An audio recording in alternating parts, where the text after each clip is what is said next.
Tata.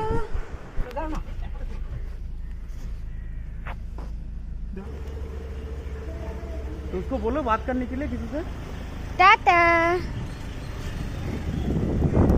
তো অবশেষে দিনটা চলেই এলো। চিকিমিকি কি পছন্দের করছে জায়গা, দেখো। গোছানো সংসার, সমস্ত কিছু ফেলে চললাম অন্য এক জায়গায়, যেখানে নতুন করে আবার সংসার গুছিয়ে সংসার করব। আবার সেই জায়গাটাও নিজের মতো করে গুছিয়ে নিয়ে ভালোবাসতে এবার এই শুরু বেডটা এই করব। ঘরে আসবে। Hello everyone, welcome to my new blog. আপনারা সবাই কেমন আছেন? আশা করি সুস্থ আছেন আর ভালো আছেন। আর আমরাও মোটামুটি এখন ভালোই আছি। আজ দিনটি হলো বৃহস্পতিবার, 25শে জুলাই। আজই বলতে গেলে আমাদের এখানে শেষ দিন। তো সকাল সকাল ঘুম থেকে উঠে স্নান করে আমি পুজো দিয়ে রেডি হয়ে গেছি। মা চা বানিয়েছিল, চাটা খেয়ে রওনা দিলাম। আর বাইরে বেরিয়েই দেখি বৃষ্টি পড়ছে ঝিরিঝিরি। তো কী আর করা যাবে, আমাদের তো টাইমে পৌঁছতেই হবে, কারণ নতুন যে বাড়িতে আমরা শিফট করছি সেখানে গিয়ে অনেক কাজ রয়েছে। আমাদের ঘরগুলোকে ক্লিন করতে হবে, অনেক কিছু সেট করতে হবে। তো এসেই আমি কিন্তু ঘর ক্লিনে লেগে পড়েছি। আর আমার বর নিচে গেছিলো কিছু জিনিসপত্র আনার জন্য। প্রথমেই আমি ঘরের ঝুলগুলোকে ঝেড়ে ফ্যানগুলোকে পরিষ্কার করে নিচ্ছি। তো বর এখানে ও এই কাজগুলো করে নিচ্ছে। তারপরে দুজনে মিলে এই ঘরের মধ্যে সার্ফ ভেজানো জল ছিটিয়ে ঝাড়ু দিতে লাগলাম। তো একার দ্বারা তো কখনোই সম্ভব নয়, তো দুজনে মিলেই করতে হবে। তো এইভাবেই দুজনে মিলে কাজগুলো করছি। ওরা আবার অফিসও মাঝের মধ্যে চলছিল, অফিসের ফোন আসছিল, তো ফোনে কথা বলতে বলতে কাজগুলো করছিল। আর আমি দেখতে দেখতে বলছিলাম যে তুমি আজ ছুটি নিয়েছো, ছুটি নিয়ে কী লাভ, সেই যখন অফিসের কাজ তোমাকে করতেই হচ্ছে। তো যাই হোক, এসব তো সবার চলতেই থাকে। তো এভাবেই দুজনে কাজগুলোকে কমপ্লিট করছিলাম। তো এখানে দুজনে মিলে ঘরটাকে পুরো ক্লিন করে নিয়েছি। এখানে সমস্ত কিছু ক্লিন করে রেখে দিয়ে তারপরে বর একটু নিচে গেছিলো, যে নোংরাগুলো ছিল সেগুলো ফেলতে। তো আমি একবার চেক করে নিলাম সমস্ত জায়গাটা। এটা হচ্ছে আমাদের বেলকনি, এটা আমার সবথেকে পছন্দের জায়গা হয়েছে এখন। তো যাই হোক, এখানের কাজ তো কমপ্লিট হয়ে গেছে। তো এবার বাড়ি যেতে হবে। বেলা 3টে বেজে গেছে। এবার প্রচণ্ড খিদেও পেয়ে গেছিলো, তাই বেরিয়ে একটুখানি ক্রিমস থেকে খাবার খেয়ে নিলাম আর একটু খাবার নিয়ে নিলাম। তো রাস্তায় যাওয়ার পথে এই ফুলের গাছগুলোকেই রোজই দেখি, তো নিতে ইচ্ছা করলেও পারতাম না, উপায় হতো না, বা দূরে দূরে ছিল ফুলগুলো। তো আজকে সুযোগ পেয়ে বড় একটা ফুল আমাকে নিয়ে দিল। তো আমি জানি না এই ফুলটার কী নাম, যদি কেউ জেনে থাকো প্লিজ কমেন্ট করে জানিও তো যে এই ফুলটার নাম কি। তো যাই হোক, রাস্তা দিয়ে যেতে যেতে ভিডিও করছিলাম। আর বাড়িও চলে এসেছি, মানে রুমেও চলে এসেছি। তো রুমে এসে আগে ফ্রেশ হয়ে খেয়ে দিয়ে নিয়েছি। খেয়ে দিয়ে নিয়ে বেডে উঠতে না উঠতেই ছেলে চলে এসেছে আদর খাওয়ার জন্য। তো ওকে যাই হোক একটুখানি ওর সাথে খেলা করে আদর করে শুয়েছি। পা এত ব্যথা করছিল, মা তাই একটুখানি পাটা টিপে দিচ্ছিল, খুব শান্তি পেলাম। তো কিছুক্ষণ বাদে মনে হলো একটু ছাদে ঘুরতে যাব, কারণ এই আজকে লাস্ট দিন, তো ছাদে আর এরপরে আর যাওয়া হবে না। তাই মাকে বললাম, মা চলো রেডি হও, একটু শাড়ি পরে নাও, তো আমরা ছাদে যাব। তো ছাদে চলে এলাম। তো ছাদে আসার সময় আমার ছেলেটাও বায়না করছিল। তো যেহেতু ছেলেটাকে নিয়ে আমি একা সামলাতে পারি না, তো বরকে বললাম চলো তুমিও নিয়ে চলো, তো সবাই মিলে একটু ছাদ থেকে ঘুরে আসি। তাই ছাদে এসে সব পুরোটা একবার দু চোখ ভরে দেখে নিচ্ছি। তো তোমাদের সাথে একটু শেয়ার করলাম যে কী সুন্দর লাগে ভিউটা, দেখো ছাদ থেকে। তো ছাদ দিয়ে ঘুরে নিয়েই চলে যাচ্ছি বাজারে। বাজারে জল আনতে যাবো, আর কিছু বাজার করার আছে, তো সেটা নিয়ে এসে রাতে রান্না হবে। আর বাকি রাতে অনেক কাজ পড়ে রয়েছে, জিনিসও গোছানো রয়েছে। তো দুজনে মিলে তাড়াহুড়ো করে জলটা নিয়ে আর বাজারটা করে নিয়ে বাড়ি চলে যাব। তো বাড়ি এসেই আমি প্রথমে রান্না বসিয়ে দিয়েছি। এখানে আমি চিচিঙ্গাটা করে নিয়েছি আর চিলি চিকেনটা করছি। চিলি চিকেনটা দুদিনের জন্য হচ্ছে, আর রুটিটা মা বা বর কেউ একটা করে নেবে। তো যাই হোক, খুব ক্লান্ত হয়ে শুয়ে পড়েছিলাম, আর ভিডিও করার মতো এনার্জি ছিল না বলে ভিডিওটা আবার পরের দিন সকাল থেকে শুরু করেছি। তো সকালে উঠে স্নান করে নিয়েছি, স্নান করে আগে খেয়ে নিচ্ছি, কারণ যে ট্রাভেলার্সের দাদারা আছে তারা চলে আসবে জিনিসপত্র গোছানোর জন্য। তো আগে খেয়ে নিলাম। তো এখানে সেই দাদারা চলে এসছে, আর লাভও একদমই তাদেরকে ছেড়ে আসতে চাইছে না। তাদের সাথেও এখন হচ্ছে খেলবে, ওদের আদর খাবে, এর জন্য ও বসে রয়েছে, ডাকলেও আসছে না।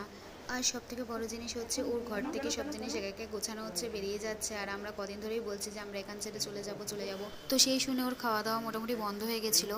তো ওর খুব শরীরটা খারাপ করেছিল। তো এখন ঠিক আছে, যেহেতু খাওয়া দাওয়া ঘুম কোনোটাই হচ্ছিল না কদিন ধরে, তাই বেশ শরীর খারাপ হয়েছিল লাবুর। তো এখানে যাই হোক, ওনারা চা খাচ্ছেন, আমি লাবুকে ডাকার জন্য বিকি নিয়েছিলাম। তো বিকিটাও খেলো না বলে আমি মাকে দিয়ে দিলাম যে তুমি বিকিটা রাখো, আমার হাতে আর ভালো লাগছে না নিয়ে রেখে দিতে, ও যেহেতু আসছে না। তো আমি এদিকে ঘুরে ঘুরে দেখছিলাম দাদারা কাজ করবে। যে কি করছে। আমি আবার একটুখানি আমার চিকিমিকির কাছে গেলাম, যে হচ্ছে মেঘ বৃষ্টি। তো ওদেরকে বললাম যে চলো রেডি হও, আমরা তো এখন যাব।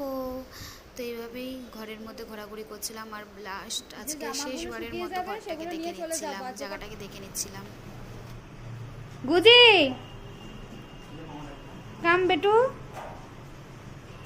কাম কাম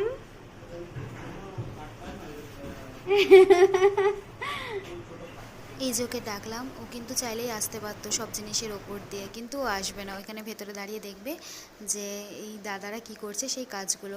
তো এখানে মাইক্রোওভেনটাও প্যাক হয়ে যাচ্ছিলো, তো দেখছিলাম কীভাবে প্যাক করছে, কত সুন্দর করে যত্ন করেই দাদারা কিন্তু সমস্ত জিনিস প্যাক করেছে। ছোট থেকে ছোট জিনিসগুলো কিন্তু খুব যত্ন করে প্যাক করছিল। কাঁচা জিনিস হলে সেটা একটা কাগজে বা কাপড়ে মুড়িয়ে সেখানে রাখা যাতে ভেঙে না যায়।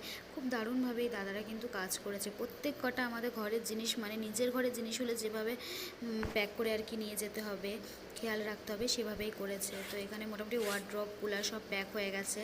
হ্যাঁ, আর ঘর থেকে একা একা জিনিস নিয়ে নিচে গাড়ির ওখানে রাখছে। আর বেলকনি পরিষ্কার করার সময় দেখছি যে কত সুন্দর সুন্দর তুলসী গাছ হয়েছে, তো দেখে বেশ ভালো লাগলো। তো বললাম যে চলো দুটো তুলসী গাছ নিয়ে যাই।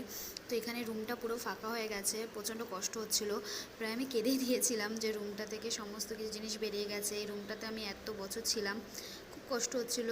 তো যাই হোক, কষ্ট করে আর কিছু তো করার নেই, যেখানে থাকার যখন যেখানে যাওয়ার তখন যেতেই হবে।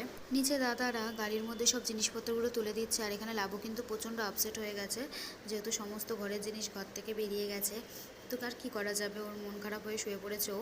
আর এখানে মা জিনিসপত্রগুলো একটুখানি যেগুলো আর কি নোংরা ছিল সেগুলো গুছিয়ে নিল, আর আমি আর আমার বর মিলে চলে যাবো যে বাড়িটায় শিফট হচ্ছে সেইখানে। तो उसको बोलो बात करने के लिए किसी से। টাটা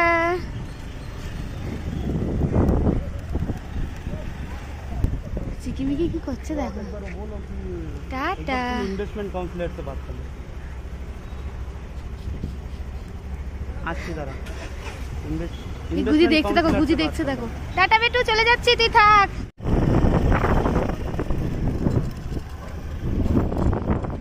গেট পাসটা নিয়েছো? জমা করা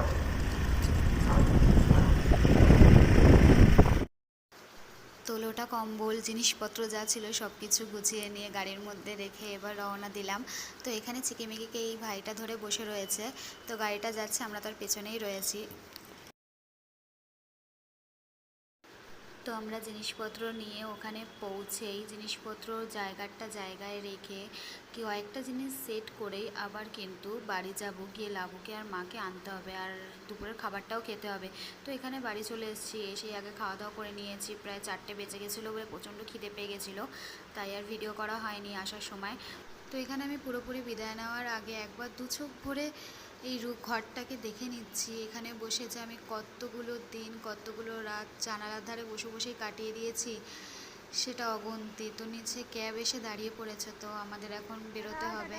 তো আমরা বেরিয়ে পড়ছি, লাস্টবারের মতো টাটা করে দিলাম। এই সিঁড়িটাকেও একবার লাস্টবারের মতো দু চোখ ভরে দেখে নিলাম।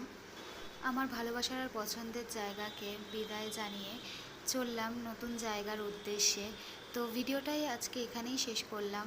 দেখা হবে আবার একটি নতুন কোনো ভিডিওতে নতুন জায়গায় গিয়ে। তো ততদিনের জন্য আপনারা খুব ভালো থাকবেন, সুস্থ থাকবেন। দেখা হবে আবার একটি অন্য কোনো ভিডিওতে। ততক্ষণের জন্য টাটা, বাই বাই।